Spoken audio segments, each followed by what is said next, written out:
Hi, this is Alexcursus, a show where I look at some Gunpla and see how authentic they are.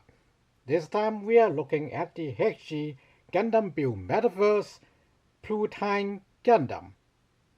You may be wondering, there are two mobile armor. Where is the Gundam? Well, Plutine Gundam is another core Gundam series where the core Gundam, in this case in its core flyer form, combined with the planetary armor, in this case the Pluto armor, to form Plutine Gundam. Usually I will rate this kit with SAGA, style, action, gimmick, and absence. And since this is this channel's first core Gundam planetary system kit, I will go from gimmick first. Which brings us to the core flyer plus. Looks very convincing, at least on the top, but at the bottom, yeah, it's basically a Gundam crouching down. Not the laziest crouch down though. The legs do go 180 degrees, and yeah, the shield actually, well, it will be a shield, but the fuselage cockpit does have enough room to bury the head, or at least the face. So yeah, the first gimmick about Plutine Gundam is its inclusion of the core Gundam 2 Plus. And now let's take the top away first.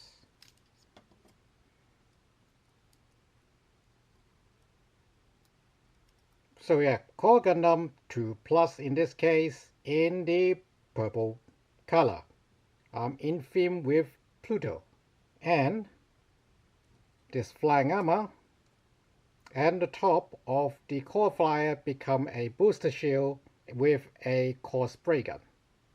Now the booster shield can also be attached at the back as core Gundam's backpack. This tail end looks really long, at least with core Gundam, but it would make sense once we start forming the Plutine Gundam.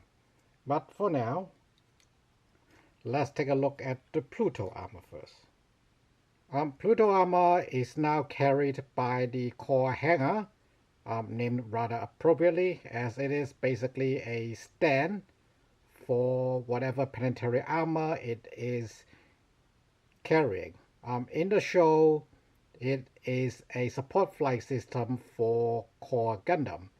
In case of core Gundam 2, or in its core flyer 2 form, this is more like a wingman, where it just uses its many blades to clear a path. So let's start dislodging the armor.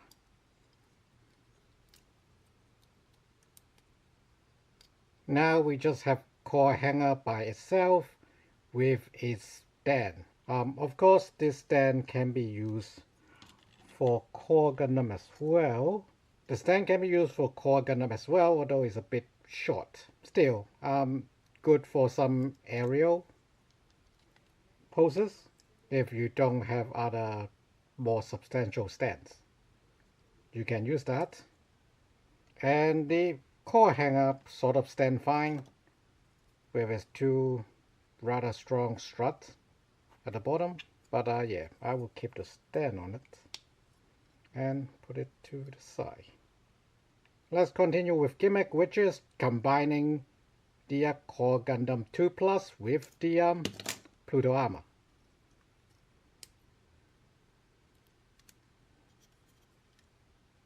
And here you go, this is Plutine Gundam.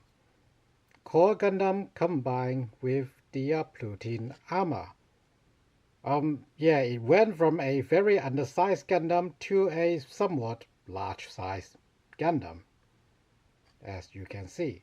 That's not all the gimmick for Plutine Gundam. We also have the big flow feather. This little scythe thingy on the side that is like a wing for Plutine Gundam, they also work like a boomerang.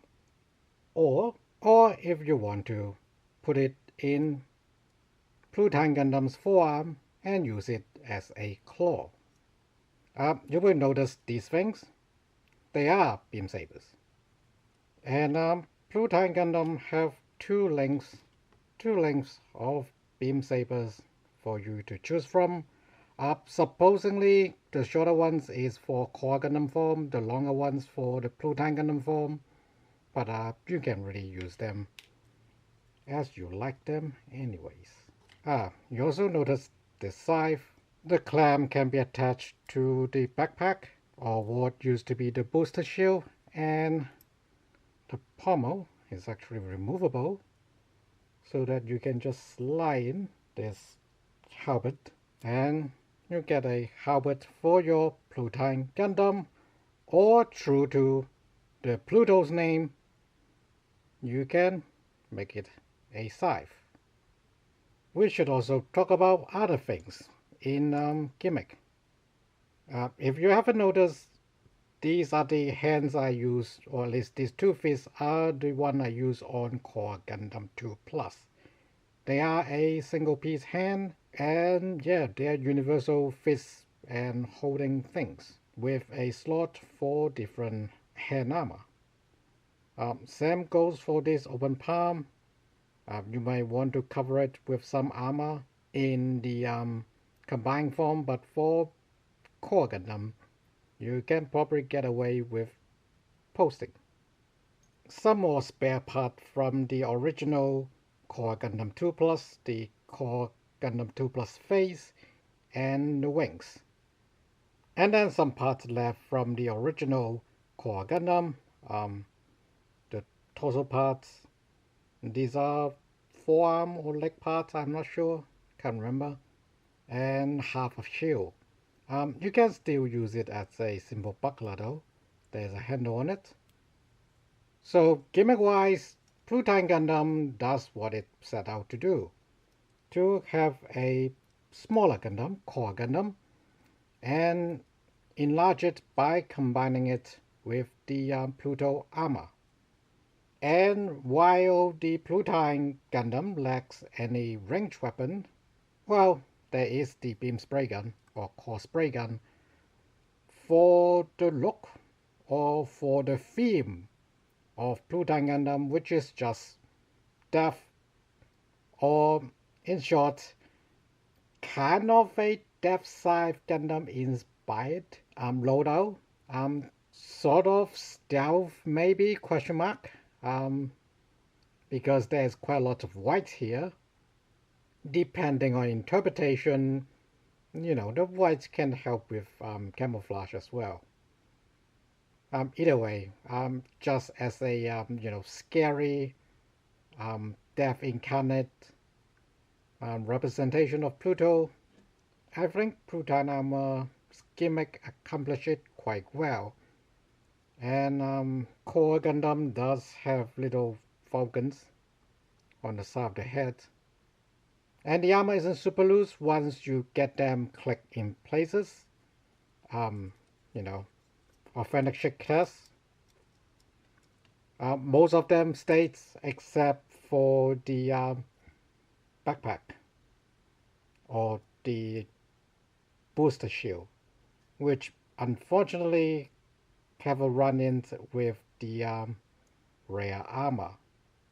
You got two choices. One is to raise up the back a bit further, but that will interfere with the arms.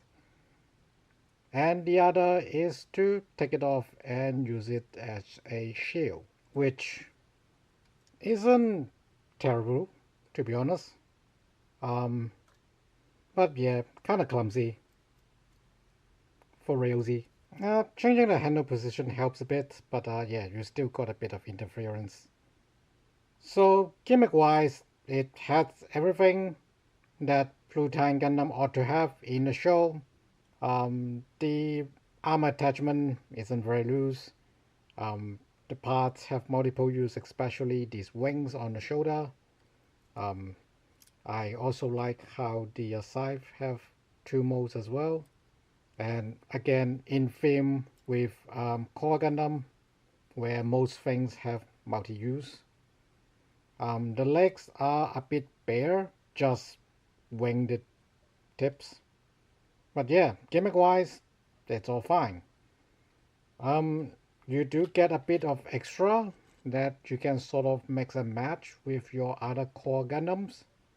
Fully compatible, that's great. And the inclusion of a planet carrier, but not quite all. I will get a lot of extra goodies from the Plutine Gundam kit. So I will just keep it an A. Now, once we finish with that, let's get back to style. Style is how accurate the Gunpla is compared to its counterparts in the anime, manga, books, games, or other media. In case of Plutine Gundam, the sculpt is definitely spot on because it is developed alongside with the anime. However, there is a slight discrepancy about its coloration. The one on the right on the menu here is a bit better.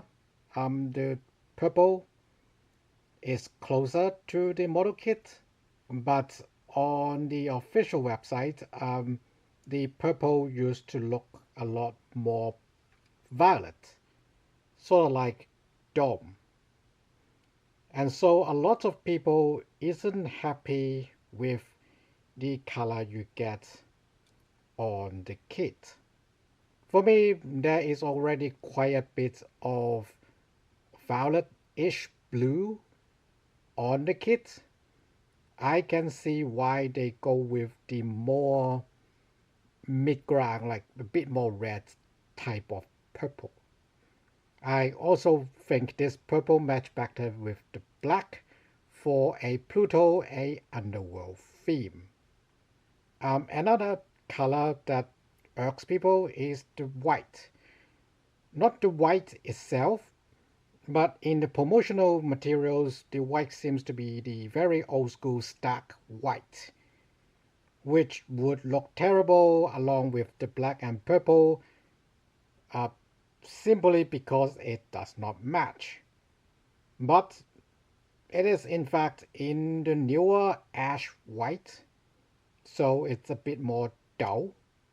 And yeah, even with such great contrast and my pretty bad lighting, the camera picked up the details on the kit pretty fine and the colors on the kit pretty fine. So I will say, I would love to see, they use the actual grayish white like they did on the Ichiga the La Gundam or on the G3 Beyond Goblo, but this white isn't bad either. The scythe is done in the same dark gray as the joints. That's fine for a weapon, to be honest. Not much complaint about there. I should also mention the beam saber blade, being the flat type, is nice. It's more clear, which way they're cutting, but since they have the habit of bending, clear like a slight bend, a very slight bend.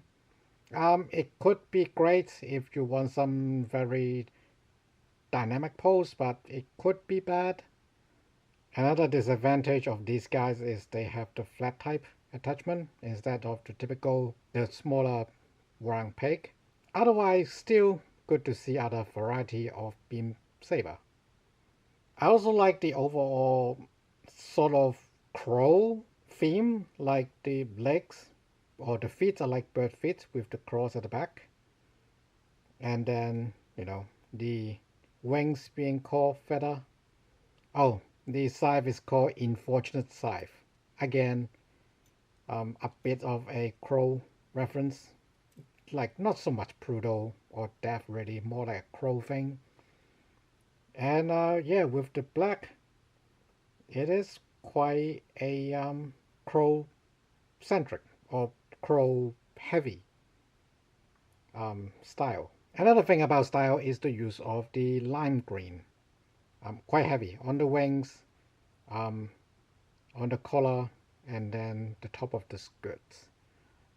They supposed to complement the clear green on the chest and the center of the antenna. I think they works. They would look like they blend in at times, and but differentiate enough that yeah, you can tell the details apart. But they're not like starkly different that you go, oh, why do you have so many different greens here? And on stickers, I didn't use it for the eyes. I didn't expect all the dark colors of the heads. Really suck out the reflection. So that's bad on my part. But yeah, the top camera shines pretty well. And then the back of the head shines pretty well. The ones on the fuselage shines pretty well. And then the one on the gun shines pretty well as well. That's it. That's all the stickers. No other color corrections. And frankly, it doesn't really need it. It is, Pluto, Death, Dark, Crow theme. And it's a builder type Gundam, so, it could be the color that the kit wants to be. Now, one of the selling points of this kit is actually the use of Ecopla, meaning recycled plastics. I didn't put that in Gimmick because it doesn't do much to the model's, gimmick. It does not make the weapons or functions or other playthings of the kits better or worse, but the Ecopla definitely contribute to the aesthetics. For starters, well, I wouldn't say rarely. Like Bandai do use black plastic. They do use black for their mobile suits quite a bit, but it is not prevalent enough that you see too many of them. And it's quite easy to see why. Under all this reflection, you can see it appears to be quite, some people call this plasticky feel, but I think the biggest problem, as the camera is showing, is the white balance. Basically, in low light condition, it would look like just a blob, and with not and with too much light, it would look like your black isn't too black. I actually tried to panel line with my usual acrylic, and yeah, it does not do a whole lot. On the white, you can see even if it got completely washed out with the white balancing on the black. On the black, yeah, it just does the same reflection. Regardless of me putting panel lining on it or not. So that's probably why they're hesitant to use too much black in general.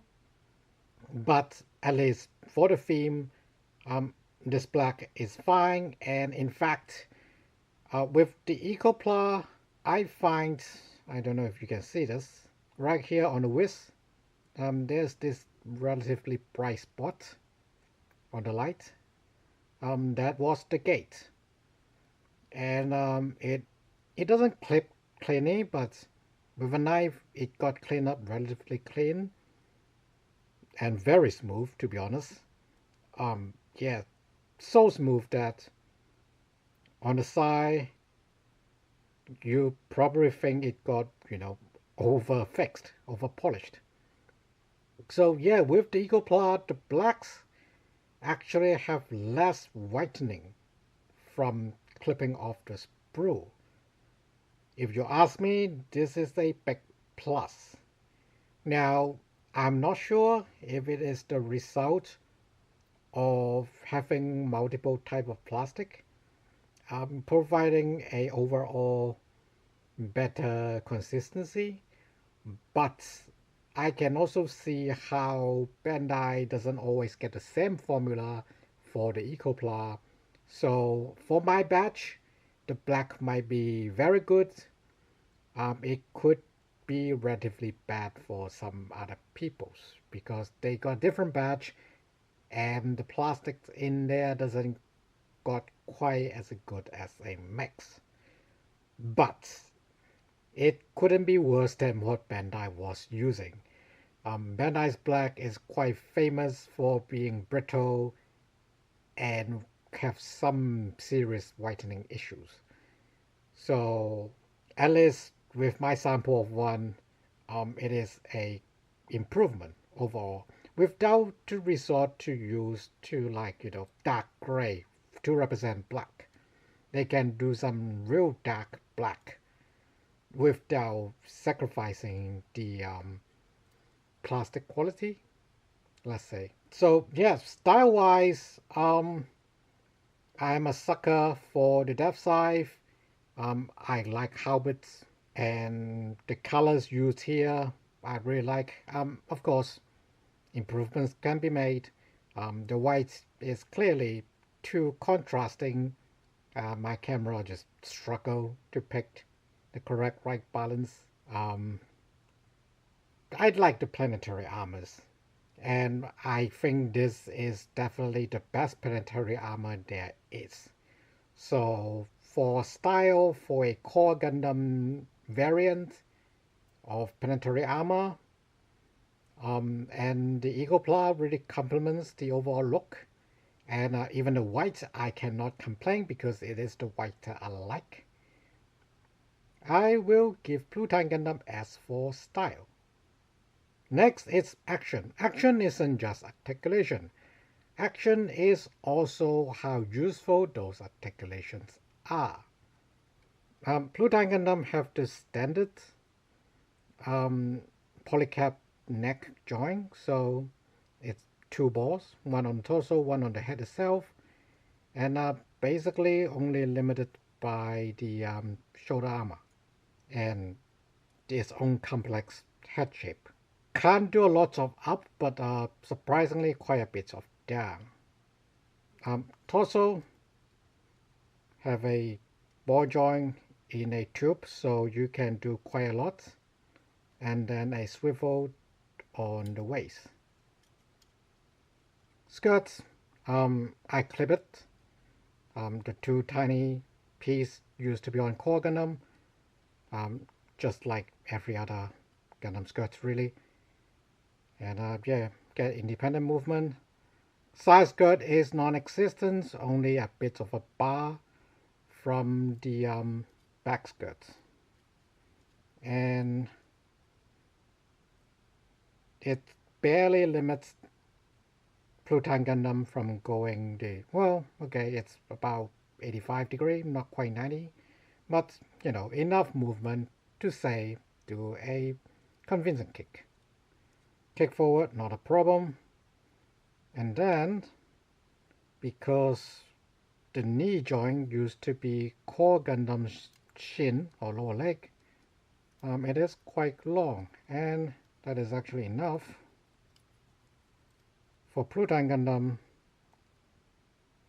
to go about 100, almost 150, yeah, 150. Almost able to kick his own ass, except for the armors, both leg armor and back skirts, blocking it, doing so. The feet is quite a construction.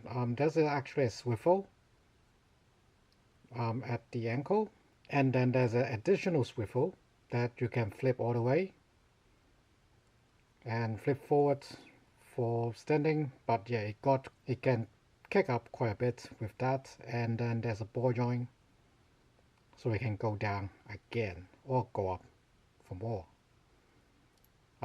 Very forgiving foot articulation. Let's put the black full feather back. The arm, double jointed, almost 180 degree, only blocked by the armor. Shoulder joint, going up only, because of the way core Gundam is assembled. You can pull it out further, loosening the chest armor if you really want to for extra range. but side, you are already blocked by the armor pieces again. Backpack, the beam saber holsters are movable, and then the tail or fuselage or booster shield is on a octagon joint so that you can twist it for different positions, but it's quite tight, so I won't touch it again. And like we said in Gimmick, this tail really blocks where Plutine Gundam goes, so you either put off. It is on a very secure but also generous rectangle plug that you can, play around with it and then put it back on securely quite easily. So action-wise, Plutine Gundam have quite a lot of articulations, but because of how massive and stylish its armors are, it can't really utilize all of them. But it is still quite a modern Gundam kit, so it easily got an A. I wouldn't even attempt. Well, okay, fine. Let's see if we can get a Master Asia-ish or, single feet standing pose. It can. It's a solid A. I can push it to an S, but honestly, not as flexible, not quite as dynamic as other actually S-grade kits, so yeah, A it is. So finally, Absence, with very good style, very good action, very good gimmick, and yeah, there shouldn't be much absence for the Plutine Gundam. And I will say in general, yes. The Core Gundam 2 Plus, as far as I know, is fully compatible with other planetary armor like the previous Core Gundams, so as the Plutine armor. It is mostly based on the Core Gundam 2 armor system, so it would fit on those guys as well. And there isn't any weapon that the Plutine Gundam used in the show or showing other promotional material that is not in the kit. And if I really have to knock down on absence is how little Showtime Plutine Gundam it have, and how Bandai doesn't really use Plutine Gundam to its full potential. For example, use different Ecopla or other new, more environmental friendly materials to make Plutine Gundam the flashy yet very environmental friendly gunpla, as far as plastic goes. At the same time, they only use Ecopla for the black armor to increase Plutine Gundam's availability. Some of the other eco-friendly plastics that Bandai developed or that can actually bring to the market, it's quite limited because their production is quite much harder compared to plain Ecopla, where they sort of have this hodgepodge mix of plastics and just, dye it all black. There are some wishes from my part, like, don't use white, use a very ash white or gray. But, and probably instead of stickers for the lenses, use actual clear plastic parts, or, just color separation. But, I didn't complain that in their respective categories. So those are not big problems. So overall, I have to give Plutine Gundam an S in action. So to recap, Plutine Gundam basically developed alongside with the show it appears in, and the use of Ecopla do complement the design, so it gets an S in style. Action, surprisingly, the combination or the armor-on mechanic isn't the biggest hurdle of Plutine Gundam's action, but how fancy, or rather aggressive, the armor design is. Despite that, it is a newer generation of Gundam. It has double jointed elbow and knees, and the skirts are quite forgiving, so it gets an A, and it can stand on one leg, so it gets an A in action. Gimmick, it has Core Gundam inside. Core Gundam by itself, it's a very short but complete mobile suit. It can also transform into the core flyer mode. At least that looks convincing, at least from the top. And then the core hanger actually do makes the rest of the armor looks like they are a mobile armor. Pun kinda intended, to be honest. And how these shoulder wings can actually become claws as well as a throwing weapon. The halberd is also a scythe, and then the backpack can actually become a booster shield. That's quite a lot of gimmick, and all this gimmick works quite well, so I have to give an S for gimmick. Absence, once again, is an S. Bandai accomplished everything it set out to do, while didn't quite, go a step further. There isn't anything left to be desired. There could be more possibilities, but to be honest, nothing is amiss. So yeah, it's not going to lay flat with the booster shield. So let's do this. So the verdict for the HG Gundam Build Metaverse PFF-X7II plus P9 Plutine Gundam is A for style, A for action, S for gimmick, and S for absence. Overall, it is the latest core Gundam Planetary Armor series, and it does show all the best sides of that system.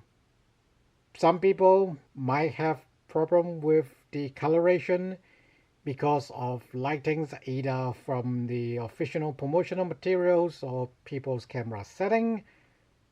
Personally, I think this more mid-tone, like balance of red and blue purple, complements the black a lot better. The white is definitely the better muted white. If people is looking to get into the core Gundam and Planetary system, the Plutine is actually a bit expensive. But if you want to have something that's eco-pla and available to the general market, Plutine Gundam is definitely that. So yeah, people who like the idea of build fighters, build Gundams, people who like the idea of a smaller central Gundam and then other parts to expand its functionality, and people who want to see for themselves how eco-pla, good or bad, Plutine Gundam is for you. Thanks for watching. See you next time.